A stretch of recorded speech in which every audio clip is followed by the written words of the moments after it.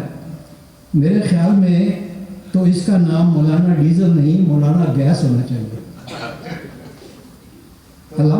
علامہ نے کہا ہاں محمد علی، ان مولویوں کی سیاست کی فکر تو مجھے بھی ہے، اور اس لیاقت کو بھی دیکھو ہمیشہ اداس رہتا ہے۔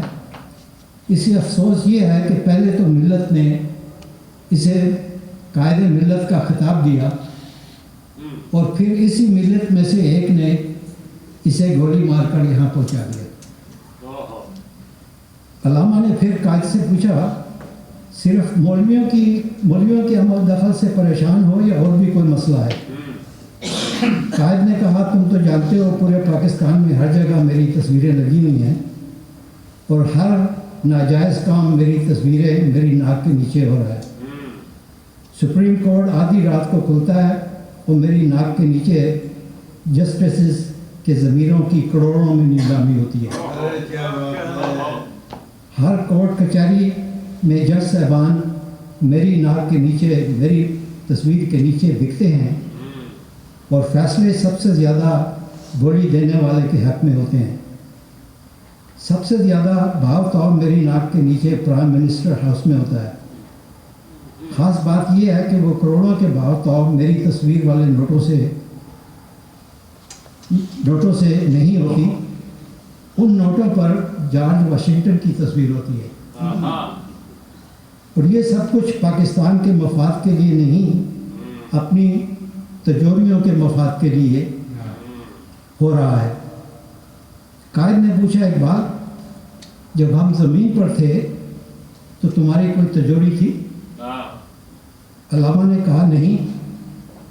قائد نے کہا میری بھی نہیں تھی، اور ہاں آج کل پارلیمنٹ ہاؤس میں میری ناک کے نیچے گالی گلوچ اور ہارس ٹریڈنگ لاکھوں میں نہیں کروڑوں میں ہوتی ہے، اور عوام نے ادھر سے ادھر پارٹی میں جانے والوں کا دلچسپ نام لوٹا رکھا ہوا۔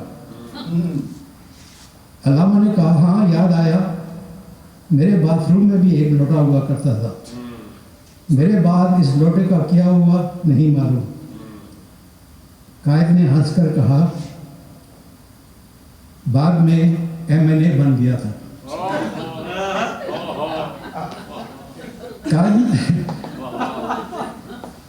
قائد نے کہا پولیس اسٹیشنوں میں بھی میری تصویر کے نیچے کئی مظلوموں پر ظلم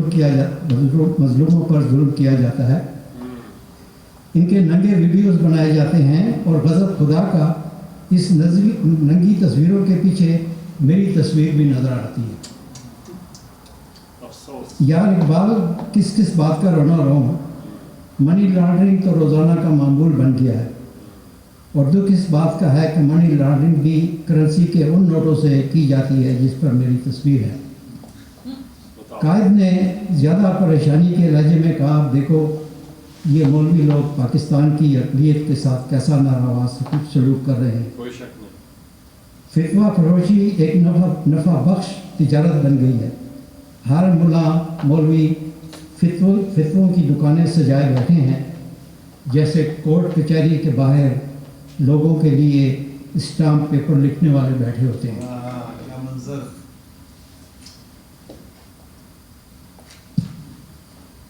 میں نے تو پاکستان کے آئین میں اقلیتوں کے، یہ قائد اعظم کہہ رہے ہیں، میں نے تو پاکستان کے آئین میں اقلیتوں کے حقوق کو واضح طور پر شامل کیا ہوا تھا۔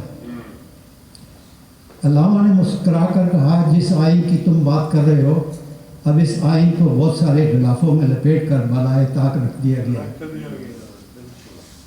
قائد نے کہا، میں نے تو قانون کے علاوہ اپنے پرچم میں بھی سفید رنگ کا حصہ اقلیت کے حقوق کا حصہ بنایا ہے۔ علامہ نے شرارتی لہجے میں کہا، ٹھیک کہہ رہے ہو، اور ڈنڈا بھی تو اقلیت کے سفید حصے میں دیا ہوا ہے۔ قائد نے حیران ہوتے ہوئے علامہ کو دیکھ کر کہا، مجھے یقین نہیں آ رہا کہ تم جیسا سنجیدہ انسان بھی ایسا مذاق کر سکتا ہے۔ پھر قائد نے گہرا سانس لیتے ہوئے کہا، یہ چند دنوں کی بات ہے، کسی محلے میں ایک مسلمان لڑکے کا ایک کرسچن لڑکی پر دل آ گیا، پر لڑکی نے اسے گھاس نہیں ڈالی۔ یہ سچا واقعہ ہے۔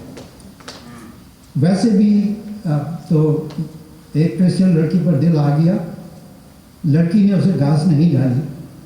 ویسے بھی عرصے سے پاکستان میں خوش سالی ہے، گھاس اگتی ہی نہیں، تو وہ بیچاری گھاس کہاں سے ڈالتی؟ بہت اچھے اچھا بنایا صاحب۔ اس لڑکے نے بدلہ لینے کے لیے کسی طرح اس کے ایک پلاسٹک کے تھیلے میں کچھ جلے ہوئے کاغذات اور چند قرآن شریف کے صفحے ڈال کر فتویٰ فروش مولوی امام خالد جنون چشتی، یہ سچا نام ہے، کے پاس لے گیا اور کہا کہ ایک کرسچن لڑکی رمشا نے قرآن کی بے حرمتی کی ہے، اس پر فتویٰ لگوانا ہے۔ امام نے اس تھیلے میں دیکھا کچھ کاغذ اور کچھ قرآن شریف کے صفحے تھے۔ فتویٰ فروش امام نے لڑکے سے کہا، ثبوت کے لیے یہ کافی نہیں ہے، اور اپنی طرف سے قرآن مجید کے کچھ صفحے پھاڑ کر کچھ کو نیم جلا کر اس تھیلے میں ڈال کر فتویٰ جاری کر دیا، اور ساتھ ہی پولیس کو بھی اطلاع کر دی۔ پولیس نے اس لڑکی کو گرفتار کر لیا۔ پورے ملک میں ہنگامے شروع ہو گئے۔ جن لوگوں نے نہ کبھی نماز پڑھی نہ روزے رکھے، بس صرف عید کی سیویاں کھا کر اپنے آپ کو بخشواتے رہے، ایسے لوگ تھوڑ پھوڑ اور نعرے بازی میں پیش تھے۔ ہنگامے جاری تھے کہ کسی نے پولیس کو بتایا کہ مولانا چشتی نے لڑکی کو پھانسنے کے لیے خود اپنے ہاتھوں سے قرآن کے صفحے جلا کر اس لڑکی کے پلاسٹک بیگ میں ڈالے تھے۔ تفتیش ہوئی تو بڑی مشکل سے مولانا نے قبول کیا کہ ہاں ایسا میں نے کیا تھا۔ یہ ایک سچا واقعہ ہے، یہ سارے واقعے سچے ہی ہیں اس کے اندر۔ قائد نے تشویش کے لہجے میں کہا، اقبال، بلاسفمی کے الزام میں اس وقت ہمارے پاکستان میں ان فتویٰ اور فتنہ فروش مولویوں کی وجہ سے 53 لوگ کئی عرصے سے جیلوں میں بند ہیں۔ 40 لوگ جیلوں میں زندگی بھر کی قید یا سزائے موت کی سزا بھگت رہے ہیں۔ اب تک 70 لوگ مارے جا چکے ہیں۔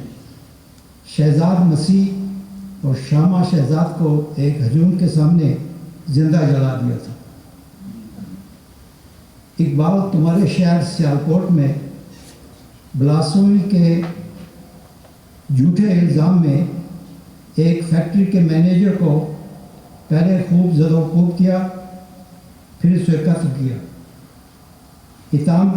انتقام کی آگ پھر بھی نہیں بجھی تو اس کی لاش کو آگ لگا کر جلا دیا۔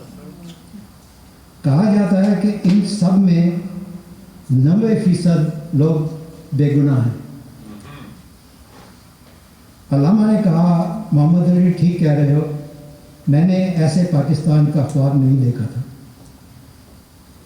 چلو میں ایک نئے پاکستان کا خواب دیکھتا ہوں، اور تم